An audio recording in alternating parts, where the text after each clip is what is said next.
اور پھر کہنا اے اللہ اس بزرگ کی قبر میں کیڑے نہ پڑے، اے اللہ اس پہ سام مسلط نہ ہو، اے اللہ اس بزرگ کو قبر میں عذاب نہ دیا جائے. ویسے اینی دعاؤں تو پہلے ہی تسی بھی بزرگوں کو پہنچ جاؤ گے.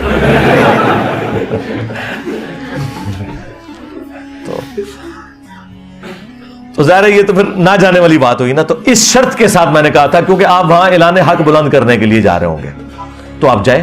ویسے قبرستان روزانہ جائیں، لیکن مزارات تو اڈے بنے ہوئے ہیں شرک کے، اڈے بنے ہوئے ہیں رسول اللہ کی نافرمانی کے عز وجل و صلی اللہ علیہ وآلہ وسلم. تو وہاں جانے کی کوئی گنجائش نہیں. اگر جانا ہے تو تبلیغ کے لیے آپ جا سکتے ہیں، جس طرح نبی علیہ السلام بھی مشرکین عرب کے خیموں میں توحید کی دعوت دیتے تھے حج کے موقع کے اوپر، تو وہ آپ جا سکتے ہیں. تو یہ میرا رجوع نمبر 9 تھا.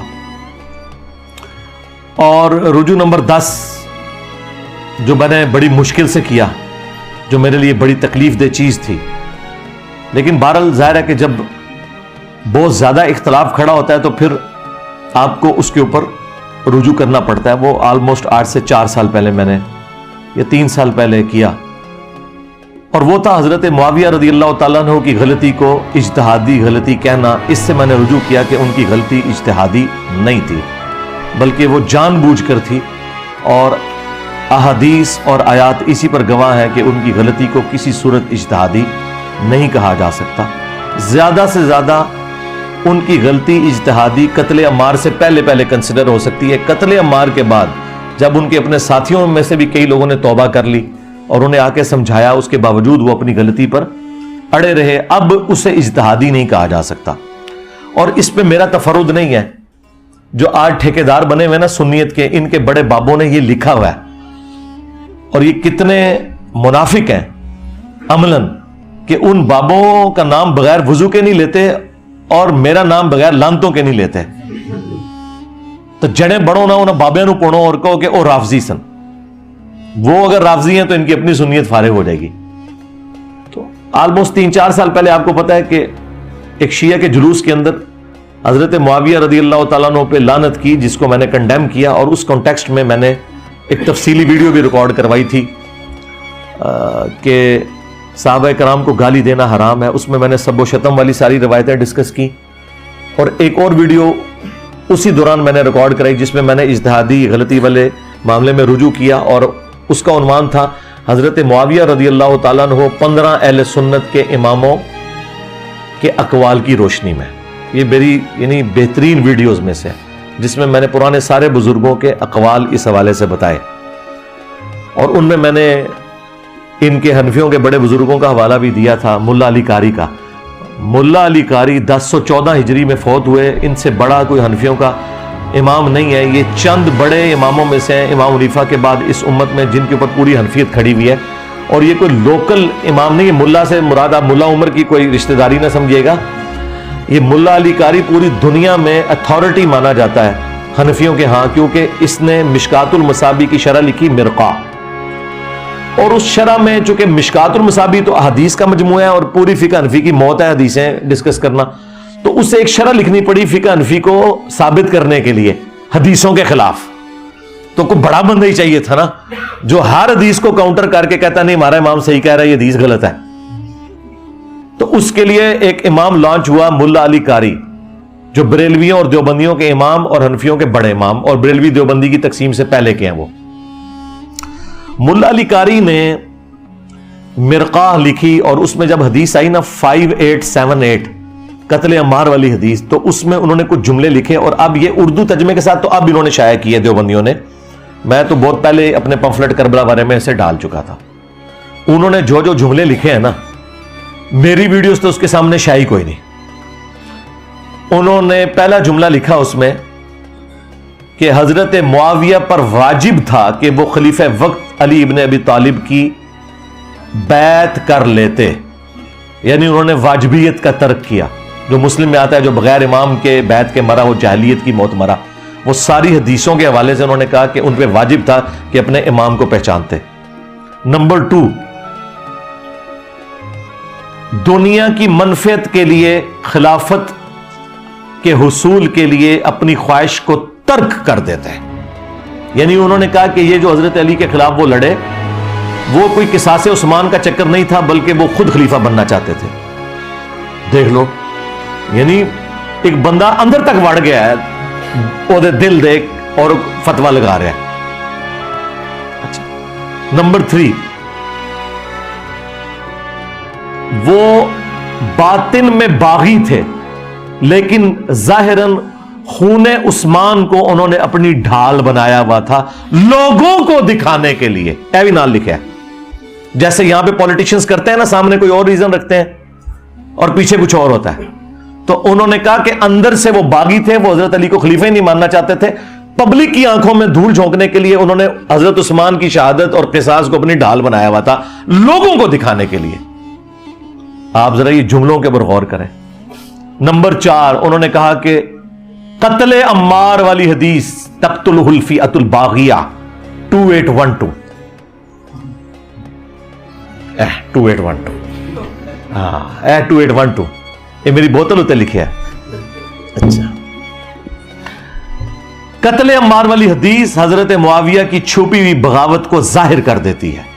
یہ چوتھا فکر. اور 5واں انہوں نے لکھا کہ حضرت معاویہ کے عمل نے قرآن اور سنت دونوں کو پیٹ کے پیچھے ڈال دیا. یعنی بجائے انہوں نے قرآن و سنت پہ عمل کرنے کے، انہوں نے اپنے اس نفس کی پیروی کرتے ہوئے یہ سب کچھ کیا. مجھے بتائیں اس کے بعد کوئی جملہ رہ گیا کہ کوئی بولتے؟ پھر پتہ کیا انہوں نے اینڈ پہ کہا، لیکن ہمیں چاہیے کہ ہم اپنی زبانیں بند رکھیں. ہاں یہی تو ہم کہہ رہے ہیں کہ ہم اس سے ہلکی باتیں کر کے اور ڈائریکٹ حدیثیں بیان کر کے اپنی زبانیں بند کیے ہوئے ہیں. اور ملا علی قاری یہ سارے فتوے بیان کر کے بھی کہہ رہے ہیں زبان ہمیں بند رکھنی چاہیے. یعنی ملا علی قاری المتوفا 1014 ہجری. یقین کریں میں تو اس کے بعد انہیں دل سے کہتا ہوں رحمہ اللہ.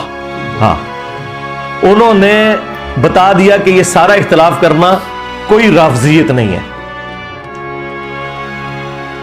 اور دوسرا فتویٰ ملا علی قاری سے بھی بڑے امام جو ان سے بھی پہلے گزرے 855 ہجری میں فوت ہوئے، انہوں نے عمدۃ القاری صحیح بخاری کی شرح لکھی. بدر الدین عینی، ایک ہی زمانے میں دو امام ہیں. ابن حجر اسقلانی نے فتح الباری لکھی 852 ہجری میں فوت ہوئے اور 855 ہجری میں 3 سال کے بعد انہی کے زمانے میں تھے فوت ہوئے. بدر الدین عینی انہوں نے بخاری کی شرح لکھی اور انہوں نے بھی وہی کام کیا جو مشکات کی شرح لکھتے ہوئے فقہ حنفی کو ثابت کرنے کے لیے جو مولا علی قاری نے پاپڑ بیلے تھے نا، وہی پاپڑ بخاری کے خلاف بیلے بدر الدین عینی نے اپنی فقہ حنفی کو ثابت کرنے کے لیے، کیونکہ بخاری تو فقہ حنفی کے خلاف ہے. اچھا، انہوں نے بھی یہ کیا کہ وہ 7083 نمبر حدیث جو بخاری میں آتی ہے نا کہ جب کوئی مسلمان دوسرے مسلمان پہ تلوار اٹھائے تو دونوں جہنمی ہیں، اس کی وہ شرح لکھتے ہیں. اور یہ اس کانٹیکسٹ میں ہے کہ وہ ایک تابعی جو ہیں وہ حضرت علی کی حمایت میں کھڑے ہوتے ہیں، تو ابو بکرہ صحابی انہیں روکتے ہیں کہ بھئی میں نے رسول اللہ سے سنا تھا جب ایک مسلمان دوسرے پہ تلوار اٹھائے تو دونوں جہنمی ہیں. اور پھر ہم نے نبی علیہ السلام سے پوچھا کہ جو قتل ہو جائے وہ کیوں جہنمی ہے؟ قاتل تو جہنمی ہے. تو نبی علیہ السلام نے فرمایا اس مقتول نے بھی تو اپنے بھائی کے قتل کا ارادہ کیا تھا، وہ بھائی کامیاب ہو گیا، لہذا دونوں ہی جہنم میں. اس حدیث کو استغفر اللہ واتوب الیہ حضرت ابو بکرہ نے حضرت عائشہ اور حضرت علی کی جنگ کے اوپر فٹ کر کے اس میں کیا رزلٹ نکالا کہ دونوں جہنمی ہیں. تو غلطی لگ گئی ان کو. انجینئر ہوتے ان کے ساتھ ہوتا ہے انجینئر ابو بکرہ، تو یہ رافضی کہہ دیتے، لیکن وہ انجینئر نہیں تھے نا، سمپل صحابی تھے، وہ ابو بکرہ کہہ دیا. اب یہ اتنی خطرناک بات تھی اور یہ بالکل ردی کی ٹوکری میں ان کا فتویٰ پھینکنے والا ہے. یہ حدیث اس کے بارے میں ہے ہی نہیں ہے. یہ حدیث اس صورت میں اپلائی ہوگی جب کوئی ناحق کسی کے خلاف تلوار اٹھائے، کوئی لسانیت کی بنیاد پہ لڑے. لیکن جب سورہ الحجرات میں آیا کہ جب مومنوں کا گروہ باغی ہو جائے اس کے خلاف تلوار اٹھاؤ جب تک کہ وہ توبہ نہ کر لے.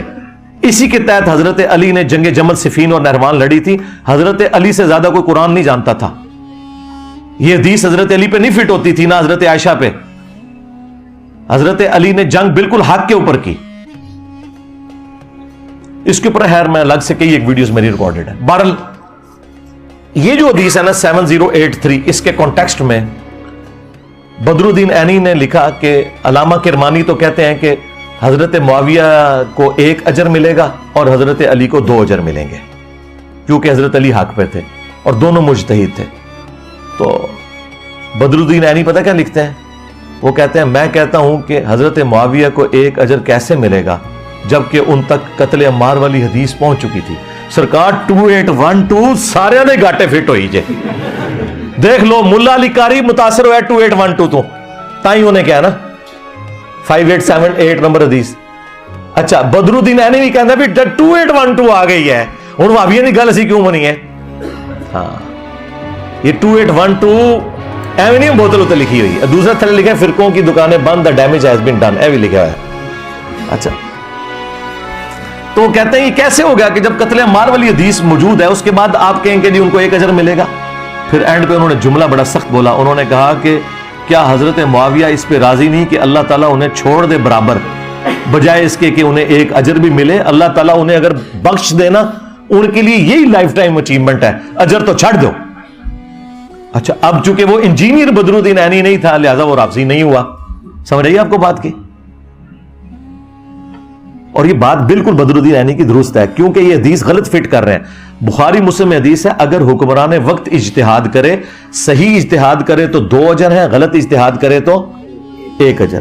اور اس پہ امام بخاری نے باقاعدہ باب باندھا ہے کہ حاکم وقت کا اجتہاد, یعنی حضرت علی اگر جنگ جمل صفین نہروان نعوذ باللہ غلط بھی لڑتے 1 اجر مل جاتا پھر بھی. اور الحمدللہ انہوں نے بخاری مسلم کی روشنی میں صحیح لڑی ہے تو 2 اجر ہے. مخالف کے اجر کی تو کبھی بات ہی نہیں ہوئی ہے.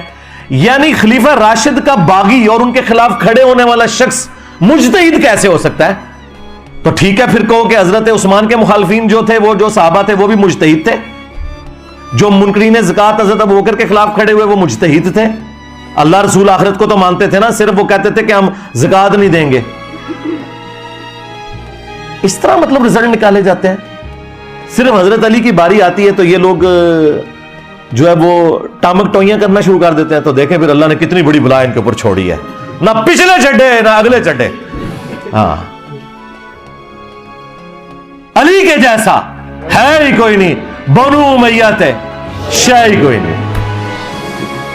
تو یہ چیزیں تھیں. تو یہ میں نے پھر وہ فتوے, یہ میرے کربلا والا ریسرچ پیپر بھی آپ منگوا سکتے ہیں, واقعہ کربلا کا حقیقی پس منظر 72 صحیح الاسناد احادیث کی روشنی میں 200 احادیث ہیں اکثر بخاری مسلم سے. صبح 9 سے شام 5 بجے تک ہمارا فون نمبر کھلا ہوتا ہے. نماز کی ٹائمنگ یا کوئی اور ایشو ہو جائے الگ بات, واٹس ایپ بھی اس پہ بنا ہوا ہے 032159000162. آپ کال کریں, فری آپ کے گھر ڈاک آئے گی. 12 کا پیکج, 3 اذکار کارڈ اور 9 ریسرچ پیپرز, اس میں کربلا والا ریسرچ پیپر بھی ہے اور 8 مزید ہیں.